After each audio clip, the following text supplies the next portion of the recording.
Hey guys, so a lot of people are starting to get into like that new routine, right? It's again, new year, new you. I hate that.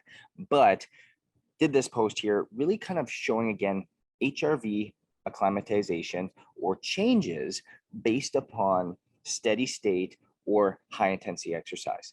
Now, I started to do a couple days of just solely HIIT training, no matter how I was feeling. But then I also did a couple days of only steady state, no matter how I was feeling, whether I was feeling great, whether I was feeling not great. And so what I wanted to actually see was what happened to the HRV changes around these types of exercises. Now, again, remember when I'm doing this, I'm trying to keep the days as similar as possible over the course of that week to 10 days that I'm actually doing these protocols. So I'm keeping everything as constant as I can in this level of awareness, but trying to, again, the key word here is driving awareness. So if you look back to this post right here, which was on Wednesday, it looked at the difference of HIIT exercise versus steady state exercise and the changes in my HRV. So I want to show you a little bit here what happens. So if we look at this one here, again, we see that there was, again, this drop in HRV over the course of this time. And a lot of this was the protocols I was hitting on this day was a 45 to 60 minute steady state bike ride, usually around 65 to 75% of my max heart rate. And it was an hour, still getting an hour of exercise in and really maintaining that. And if you see this drop over the course of time, again, the typical range 83 to 95.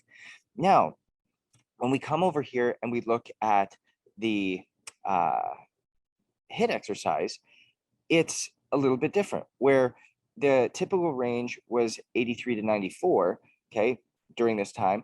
But let's take a look at what actually happened here. So I was still, again, remember this like it was yesterday, where first couple days I was doing HIIT exercise, I really started to feel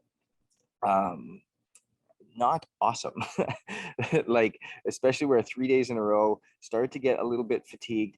But as I started to acclimatize to it, as I started to, again, focus on recovery in different ways, I actually saw improvements in HRV, thus the way in which my body was responding. So again, pushing yourself hard is something that's optimized.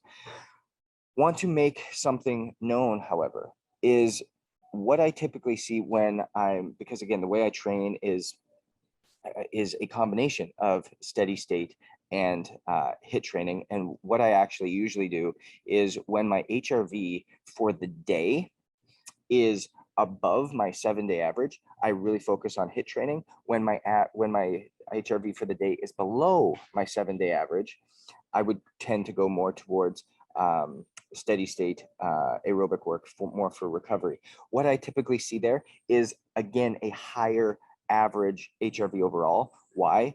Because again, I'm training based off of HRV.